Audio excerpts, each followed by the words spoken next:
नारी सम्मान हमारा धर्म है, चाहे वो जिस मजहब के मानने वाली हो।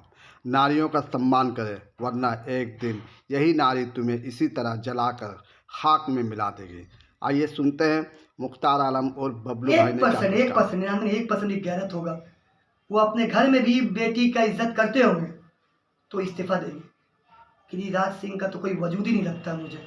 वो तो जब आते हैं उल्टा पुल्टा बयान दे के चले जाते हैं, ठीक है ना। उनका भी इस्तीफा देना चाहिए। बिहार की आवाम को जागरूक होना पड़ेगा, ये मुसलमान को नहीं। आज मुसलमान का नकाब टाना गया है,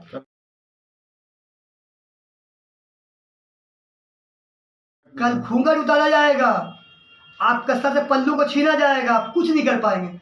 आज आप मजा ले रहे, कल आप भी पछताएंगे। तो ये कैसे जाना। सोशल मीडिया पे आया, मीडिया भी पूरे हिंदुस्तान में, पूरी दुनिया में चीची हो रहा है नीतीश का। मेरा ये मांग है, पर्सनल मांग है मेरा। मैं एक मुसलमान के हैसियत से नहीं, एक इंसान के हैसियत से बोल रहा हूँ कि नीतीश को इस्तीफा देना चाहिए और गिरिराज को इस्तीफा देना चाहिए। बिहार में उन लोगों का इस्तीफा देना बहुत ज़रूरी है, वरना आने वाले कल में बिहार में दंगा फसाद होना तय है, यह मान लीजिए। बिहार के सीएम नीतीश कुमार ने जिस तरह से एक बच्ची के सर से नकाब खींचने की कोशिश की, उसकी जितनी भी मजम्मत की जाए वो कम है। लिहाजा आम का कहना है कि नीतीश कुमार को अपनी इस गलती की न सिर्फ माफ़ी मांगनी चाहिए, बल्कि उन्हें अपने पद से इस्तीफा देना चाहिए। वो एक संवैधानिक पद पर रहते हुए इस तरह की नीची हरकत कैसे कर सकते हैं। वो कोई मवाली गुंडा या बदमाश नहीं है, वो एक पढ़े लिखे इंसान है। नाज़रीन, आप देख रहे हैं न्यूज़ टेक टीवी। मैं मोहम्मद शमीम हुसैन। इस वक्त हमारे सामने हावड़ा सदर के वार्ड नंबर 20 के मायनास हस्ती जनाब बबलू भाई हमारे सामने है। आज वो ये बताने की कोशिश कर रहे हैं कि हमारा मुल्क एक सेकुलर मुल्क है, यहाँ नारियों का सम्मान किया जाता है।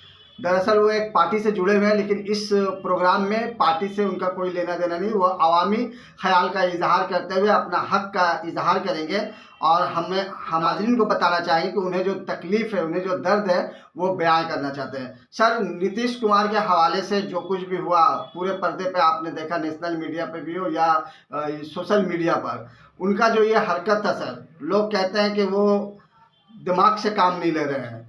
क्या कहेंगे इस बारे में? ज़हनी तवाज़ुन वो खो बैठे हैं। ऐसे में एक लड़की के सर से निकाब हटा देना या घूंघट हटा देना, ये बहुत ही गैर अखलाकी बात है। सबसे पहले तो मैं आपका शुक्रिया अदा करूंगा कि बहुत ही बारीकी मुद्दा पे आपने मुझे कवर किया है। मैं जब से फेसबुक, इंस्टाग्राम रोज़ मैं देख रहा हूँ, दिमाग मेरा ख़राब हो रहा है। ये इंसान है या जानवर? दल बदलू के नाम से तो फेमस है वो, ठीक है ना। दल बदलू और पलटू राम जो कह लीजिए आप, वो रात में कहीं और फ़ायदे के लिए कहीं और। ये आपको बताने की ज़रूरत नहीं है, पूरे हिंदुस्तान की आवाम जानती है। उसका बदलू बोल दीजिए या उसको जो भी अल्फाज किए छोटा है, लेकिन इस बार उसने जो काम किया है बहुत ही नीच और घटिया किस्म के इंसान है। वो पागल नहीं है। पागल लोग जो होते हैं ना, वो अगर किसी और का टानेंगे तो घर पे जाके बेटी भतीजी भगनी का भी टानेंगे। वो सिर्फ एक कम्युनिटी को बदनाम करना चाह रहे हैं, एक कम्युनिटी को समझ रहे हैं कि कुछ नहीं है। एक मुसलमान, जैसे कि बीजेपी का जब से साथ में अलायंस किया उन्होंने, अब गिरिराज सिंह जी, तो उनके बारे में तो सब जानता है। वो तो बहुत ही घटिया टाइप के इंसान हैं। उनका तो कोई बयान मैं सुनता ही नहीं हूँ, क्योंकि वो जो भी बात करते हैं एक तरफा बात करते हैं, सिर्फ हिंदू का बात करते हैं। जबकि वो एक मिनिस्टर रह चुके हैं, एक बहुत बड़े पद में है अभी बीजेपी में। तो वो जब भी बोलते हैं मुसलमान के खिलाफ बोलते हैं। मुझे एक चीज़ समझ में नहीं आता कि हिंदुस्तान क्या उनके बाप का है, आरएसएस के बाप का, या बीजेपी के बाप का है? हिंदुस्तान सेकुलर मुल्क है और हिंदुस्तान संविधान से चलता था और संविधान से ही चलेगा।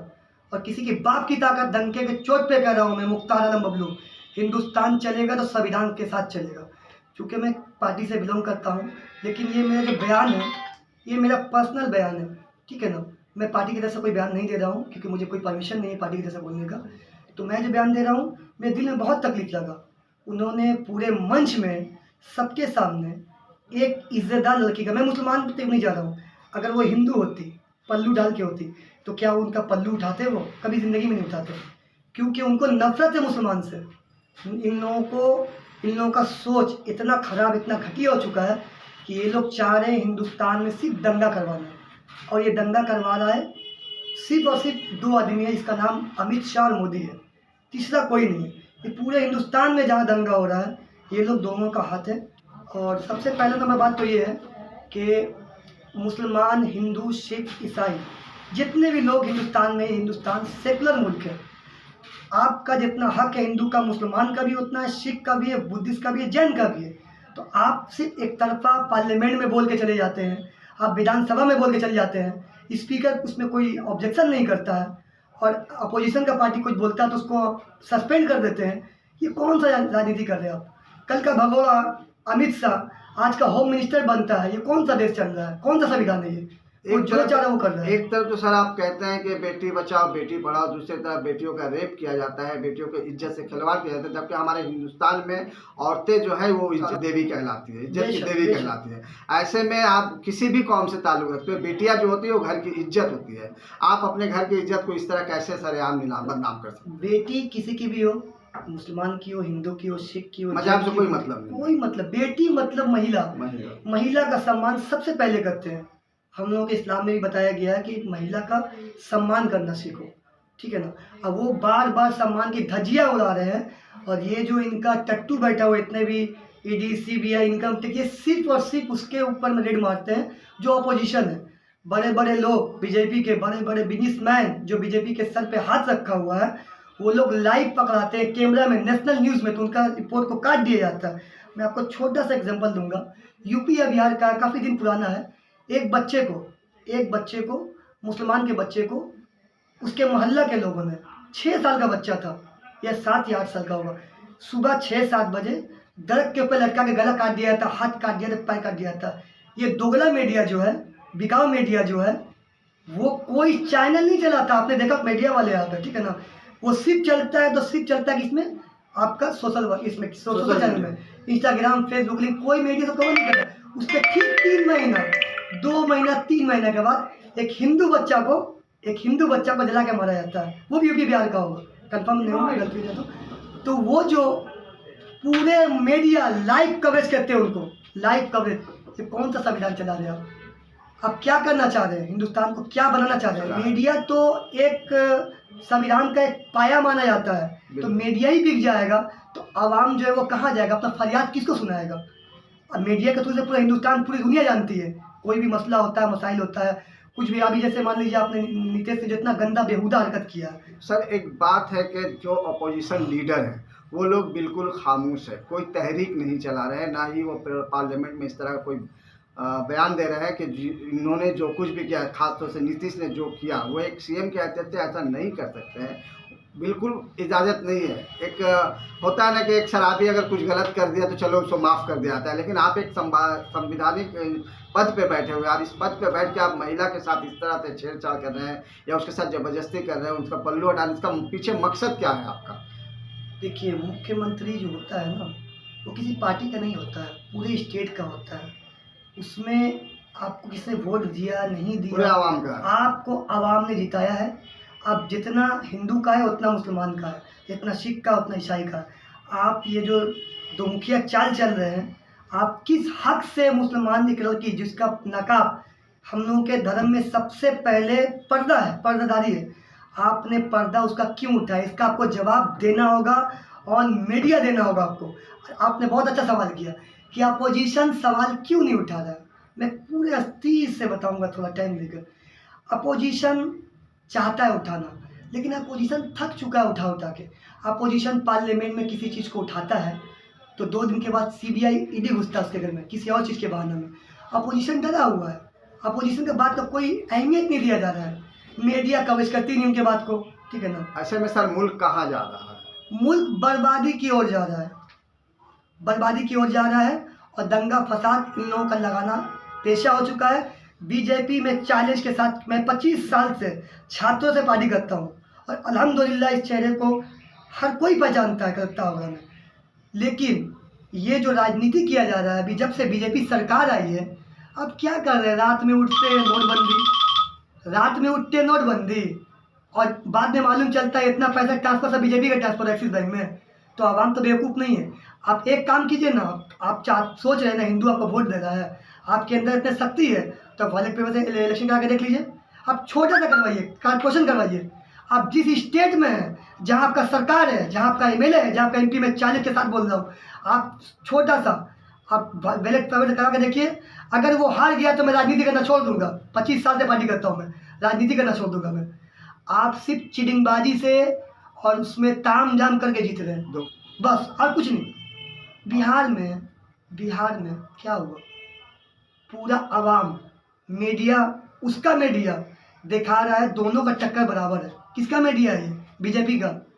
तो मीडिया को लग रहा है कि दोनों बराबर है, ऐसा एक चटिया निकल जाएगा। क्या समझ रहा है? अंदर भी समझ रहा है इस चीज़ को कि आप मशीन में खेला खेल रहे हैं। हिंदुस्तान नहीं, दुनिया, पूरी दुनिया में वॉलेट पेपर से इलेक्शन होता है। आप वॉलेट पेपर क्यों नहीं हटा रहे? कल ने संविधान में, विधानसभा में स्पीकर के सामने प्रमाण किया है कि आप मशीन लाइव नेशनल के सामने किया है। आप गूगल खोल के देख लीजिए। उसके अलावा भी कई नेता ने किया, संजय सिंह ने किया है, पार्लियामेंट में उन्होंने किया, पार्लियामेंट में मोदी को चैलेंज किया, अमित शाह को चैलेंज किया कि आप आइए वॉलेट पेपर में और जीत के दिखाइए, फिर मान जाएंगे आपका बहुत चाहने वाला। वो तो गुमराह हिंदू को भी कर रहा है। ये जो चोला पहन के रखा है ना मोदी, अनभक्ति का जो लोग गुमराह हो रहे हैं, वो बहुत बड़े बेवकूफ़ है। उनको समझ में आएगा बहुत जल्द। एम्प्लॉयमेंट पे बात नहीं हो रही है, हेल्थ पे बात नहीं हो रही है, एजुकेशन पे बात नहीं हो रही है, लेकिन ये मंदिर मस्जिद इस तरह के ओछी हरकत जो है, इस तरह करके आवाम को भटकाया जा रहा है, खासतौर से नौजवानों को भटकाया जा रहा है। ये मुल्क फिर किस तरह तरक्की आप करेगा? बहुत अच्छा सवाल किए। आप जाइएगा किसी BJP MP, MLA, minister, Modi तो आते नहीं, इतना औकात है नहीं बात करने का उनका। मन की बात करते हैं, सब सुनता है। जवाब तो कॉन्फ्रेंस कितना किया आपने प्रेस कॉन्फ्रेंस आवाम के लिए कितना किया? एक भी नहीं किया। खोल के देख लीजिए, आप दावे के साथ कर रहा हूँ, ठीक है ना। आप आते हैं मीडिया में, जो आपके हक में होता है बात, वो मीडिया दिखाता है, जो आपके खिलाफ होता है मीडिया उसको ढक देता है। चलने के बाद भी ढक देता है मीडिया। क्यों ढकता है? मीडिया बिक चुकी है। एक मीडिया दिखाई नहीं, सब तो अडानी, अंबानी और जितने बीजेपी के जिसके सर पे मोदी ने हाथ रखा है, सब तो उसका चैनल है। एक चैनल दिखा दिए ना अपने न्यूज़ मुझे, जो बीजेपी के अगेंस्ट बोल रहा हूँ। एक चैनल जो मजबूरी में बोलते तो उसको हटा दिया गया, उसको खरीद लिया गया, ईडी से पकड़ा दिया गया। तो फिर सर आवाम जो है वो अपना जो वोट देने का जो उसको हक है, वो अपना हक का सही वो इस्तेमाल तो हक भी छीनना चाहती है, वो तो हक भी छीनना चाहती है। ये सीए, ये SIR, ये सब क्या है? आप चाहते हैं कि वोट जो हो वो ईवीएम के जरिए ना हो, बल्कि बैलेट पेपर के जरिए। ताकत है आप में, करके दिखाइए। बंगाल में करके दिखाइए। आप जितने सीट में आपका 75% सीट हम नहीं छीन लिए, अगर दिल्ली नहीं छीन ली, तो मैं कुछ बोल नहीं सकता हूँ। मैं छोटा मोटा नेता हूँ, राजनीति करना छोड़ दूंगा। आप वॉलेट से करा के हाँ, बीजेपी वाले यहाँ कह रहे हैं कि हम लोग 200 सीट लेके आएंगे। तो आइए ना भैया, आप आइए, बैलेट पेपर से इलेक्शन करवाइए, आप जीत के दिखा दीजिए। और आपने जो मुद्दा पूछा कि हिंदू मुस्लिम, मंदिर मस्जिद, बीजेपी के पास सिर्फ 3 मुद्दा है: पाकिस्तान, मंदिर मस्जिद, हिंदू मुस्लिम।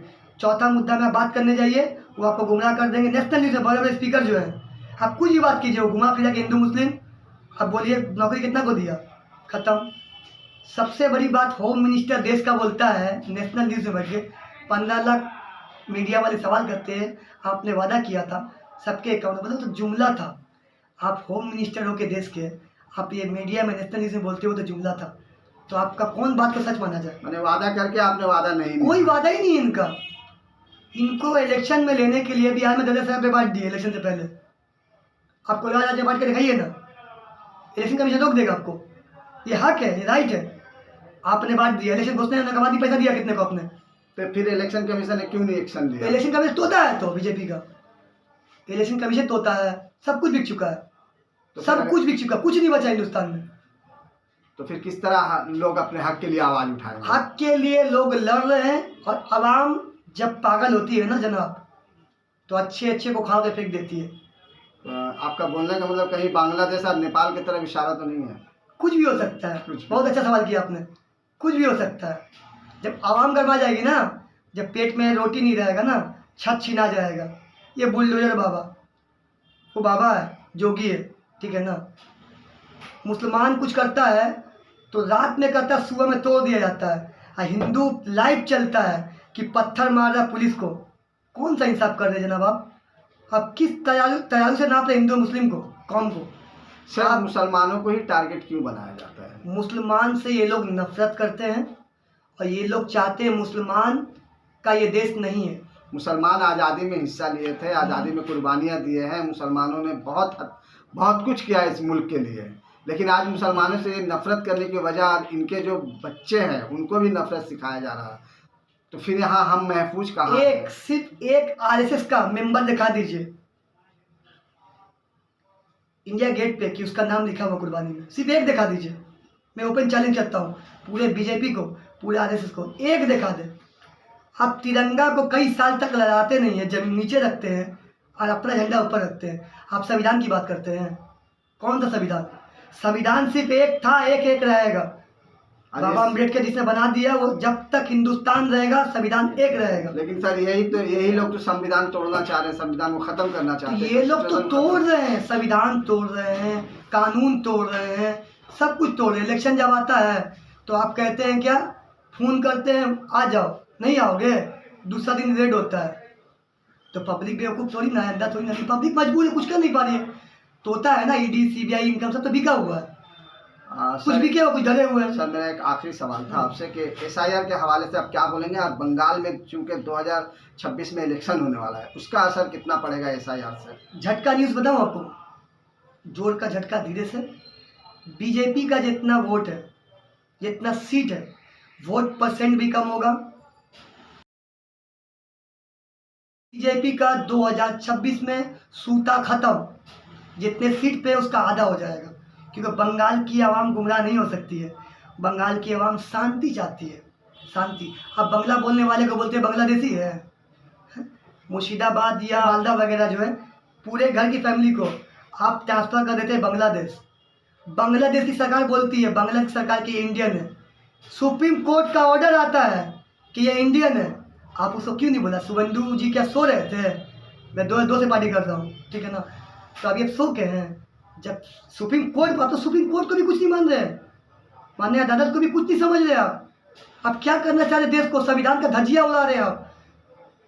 बर्बाद हो जाएंगे, बहुत जल्द बर्बाद होंगे, बहुत जल्द मिट जाएंगे ये लोग। आवाम जब समझ जाएगी ना, अनभक्त लोग, अनभक्त जब समझ जाएंगे कि मोदी और अमित शाह का क्या प्लानिंग है, क्या गेम है, वो भी पछता के उसके बाद वही लोग मानेंगे जो उसका साथ दे रहे हैं। कहाँ गए वो बाबा जो बैठ के बड़ी बड़ी भाषण देता था? के जितने बाबा हैं जो बड़े बड़े भाषण देते, जो आरएसएस से जुड़े हुए हैं, आप सब केस में जाते हैं, लकी है केस में। कौन से बाबा? आप क्यों बाबा को डुबा रहे हैं? पंडित कितने बड़े बड़े अच्छे लोग होते हैं, आप उनका चोला पहन के आप पंडित को ही बदनाम कर रहे हैं। कैसा राजनीति कर रहे हैं आप? आखिर में क्या कहना चाहेंगे आवाम से? मैं आवाम से अमन अमान के हालात बेहतर से बेहतर हो, आवाम को क्या करना चाहिए? मैं ये कहूँगा कि नीतीश कुमार को इस्तीफ़ा देना चाहिए। अगर उनके अंदर में थोड़ा सा 1% भी, मेरा एक ही मांग है, नीतीश कुमार जी को इस्तीफ़ा देना चाहिए और कॉन्फ्रेंस करके आपको सॉरी बोलना चाहिए। तो नाजरीन, आप देख रहे थे कि किस बेबाकी से बबलू भाई उर्फ मुख्तार साहब ने अपनी बातें रखी। वो बताना चाह रहे हैं कि आवाम का जो हक है उन्हें वो हक मिलना चाहिए, और जिस तरह से मुसलमानों के साथ तासुब बरता जा रहा है, एक दिन वो भी आएगा कि हिंदू महिलाओं के साथ भी इस तरह से तासुब बरता जाएगा। उनके भी दुपट्टे से खिलवाड़ किया जाएगा, उनके भी आंचल पे खिलवाड़ किया जाएगा, उनके भी घूंघट से खिलवाड़ किया जाएगा। लिहाजा आप समझ जाइए और अपनी हालात जो है वो सुधारने के लिए आप ऐसे लोगों को ना चुनें जिससे मुल्क के हालात बद से बदतर हों। शुक्रिया सर हमसे बात करने के लिए।